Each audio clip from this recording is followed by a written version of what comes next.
유럽 쪽에서 제로 보너스 강의로 아주 핫한 토마스가 했던 얘기가 너무 같아가지고 좀 깜짝 놀랐는데 우리 거 카피해서 한 얘기가 아닌가라는 생각이 들었는데 월드와이드한 컨센서스가 이어지고 있다. 그러니까 이거 사실 잘하면 정말 월드와이드하게 대박 날 수 있겠다.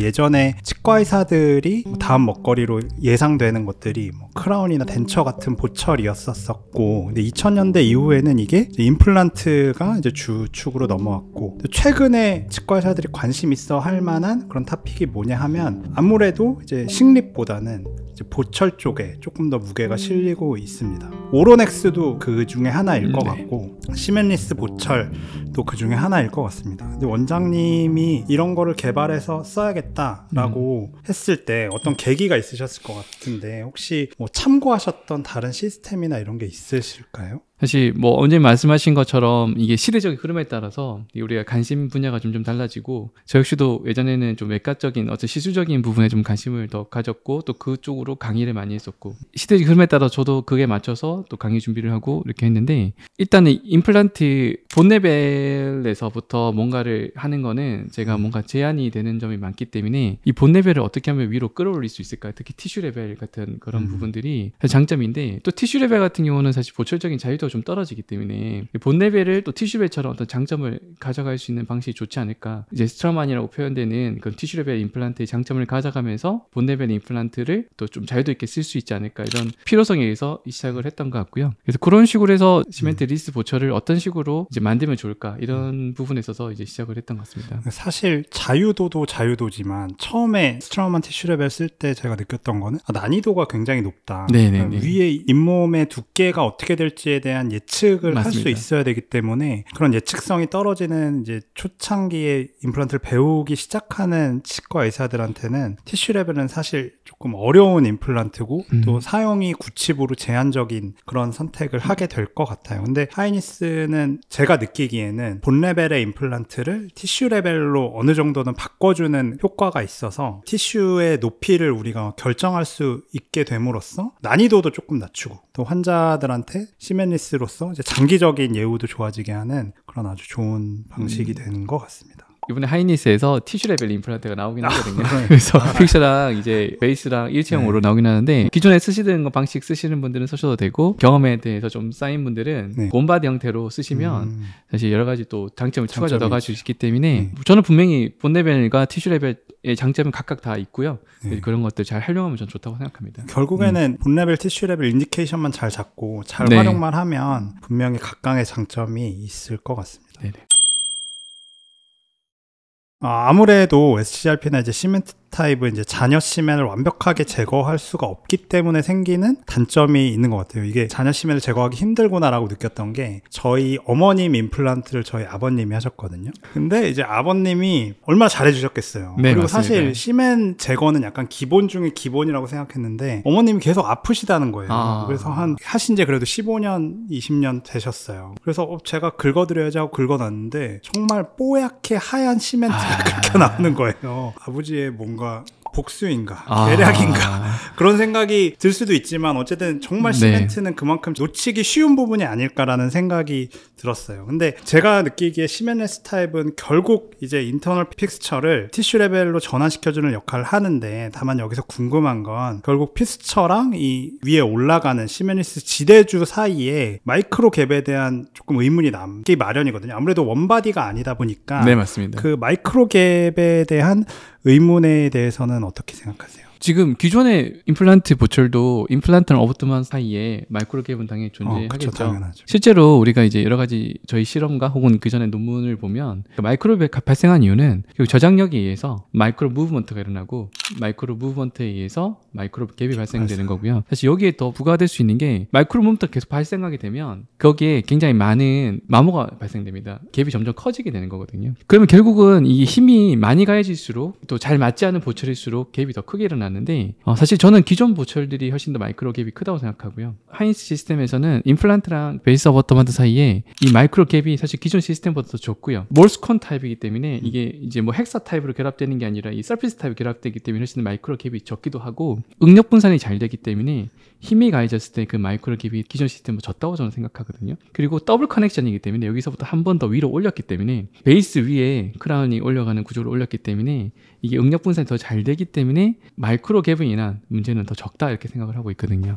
사실 저도 다른 강의를 들었을 때 걱정스러웠던 그냥 하이닉스 계속 씀에도 HDB를 풀는 상황을 사실 조금 걱정을 했거든요. 위에 거를 빼서 씻고 할 때 HDB 밑에 상황은 어떨까가 계속 궁금했어요. 근데 선생님이 어쩌다 한 번씩 이제 발생하는 HDB의 루즈닝 시에 이거를 확인해 보면 굉장히 아내가 헬시하고 건강했다. 그리고 마이크로 갭에 대한 그런 걱정은 안 해도 된다라고 말씀을 해주셨었거든요. 그래서 사실 그때 저의 의문이나 이런 거는 좀 풀리긴 했는데 확실히 이런 응력 분산 관련된 자료를 보면서도 좋은 제품이구나 라는 생각이 또 들었습니다. 지금 이 그림은요, 이제 응력 분산이 왜 잘 될까, 기존 시스템이랑 뭐가 차이가 있을까, 이런 고민을 제가 한번 정리를 해봤습니다. 임플란트를 하고 나서, 특히 보철을 하고 나서 주로 문제가 생기는 부위가, 저는 지금 이렇게 표현했는데, 지금 여기 임플란트랑 어버터먼트 커넥션 부위 주로 문제가 생기는데, 이 그림 보시다시피 그 임플란트 보철에 주로 힘이 가해지고 응력이 가해지고, 저는 스트레스 포인트가 여기라고 생각하거든요. 필릭스랑 어버터먼트가 붙는 요 파란색 라인이죠. 이게 왜냐면 풀클럼이 생기기 때문이죠. 이게. 그래서 이 풀클럼을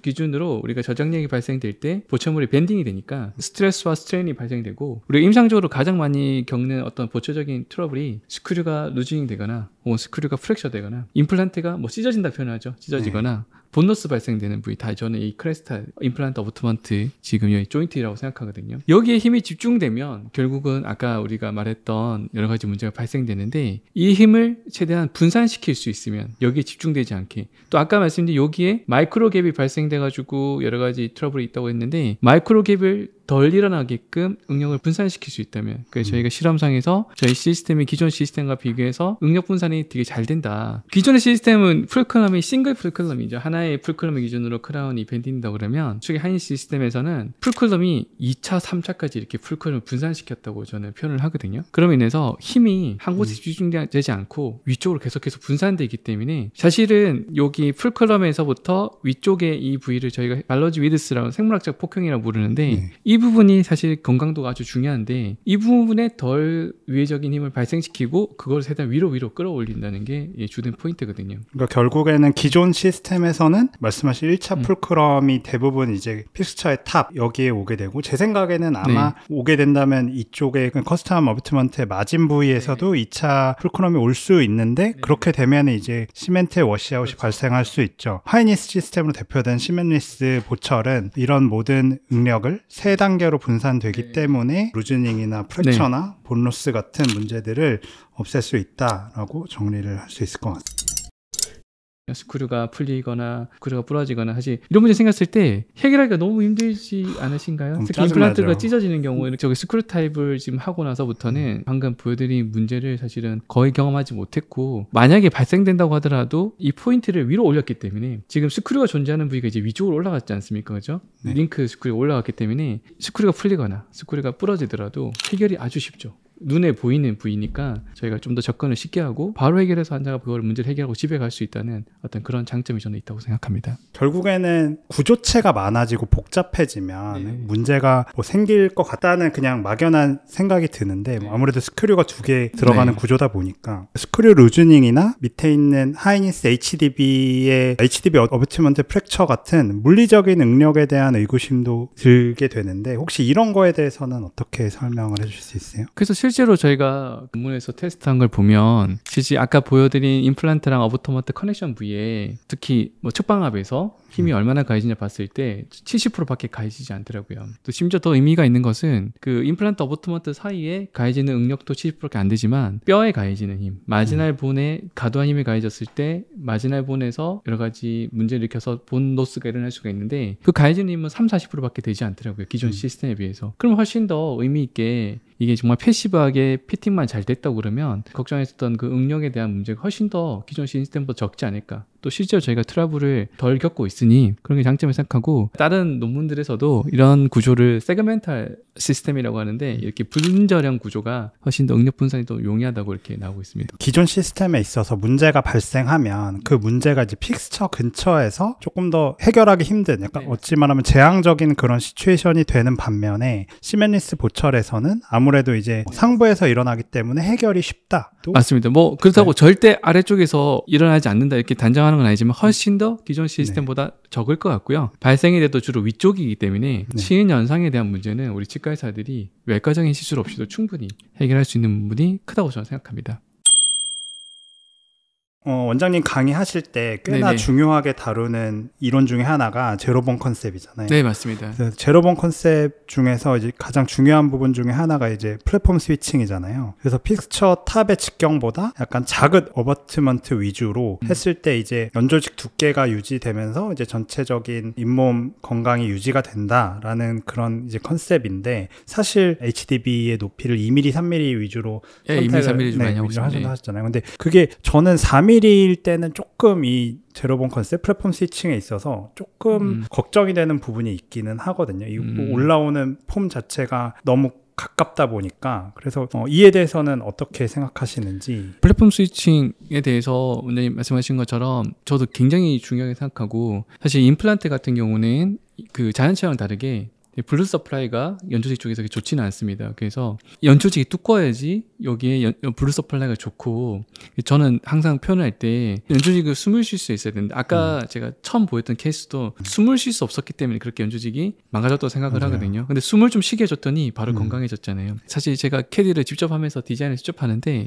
이머전시 프로파일상으로 이렇게 약간 S라인이라고 표현하죠. 그렇게 어려움을 못 느끼고 있는데, 이제 물론 이제 임플란트를 시술할 때부터 임플란트를 식리 깊이라든지 이런 걸 감안하면 충분히 뎁스가 또 낮아지면 또 밑에서부터 올라갈 수 있는 그런 여지가 생기기 때문에 해보면 조금은 그래도 생각이 좀 달라질 수 있을까 생각이 들긴 하는데 물론 이게 제가 실제로 해봤을 때 문제가 됐었던 적은 없습니다. 근데 컨셉에도 이게 맞는 것인가 라는 생각이 너무 좋습니다. 조금 들기는 해서. 그리고 제로보너스에 대해서 첨언을 좀 드리면, 이 제로보너스 컨셉에서 이제 제가 생각하는 바와 유럽 쪽에서 제로보너스 강의로 아주 핫한 토마스가 했던 얘기가 너무 같아가지고 좀 깜짝 놀랐는데, 이 친구가 이제 보철적인 관점에서 한 이야기가 보면 하이팔렌신된 지르코니아가 치은 연화로 들어가는 게 좋겠다. 이제 그 이유는 이 치태가 원장님 보시면 골드 크라운이라든지 필펜 같은 거 보면 치태가 엄청 껴있는 거 보시잖아요. 그렇죠. 임상적으로 스캐닝하러 왔을 때. 근데 지르코니아는 치태가 잘 안 끼지 않습니까? 그런 부분에서 치은 연화로 들어가라. 그리고 스크류 타입이 낫다. 이런 얘기를 봤을 때 이거 뭐야, 우리 거 카피해서 한 얘기가 아닌가 라는 생각이 이렇게 생각이 들었는데 월드와이드한 컨센서스가 이어지고 있다. 그러니까 이거 사실 잘하면 정말 월드와이드하게 대박 날 수 있겠다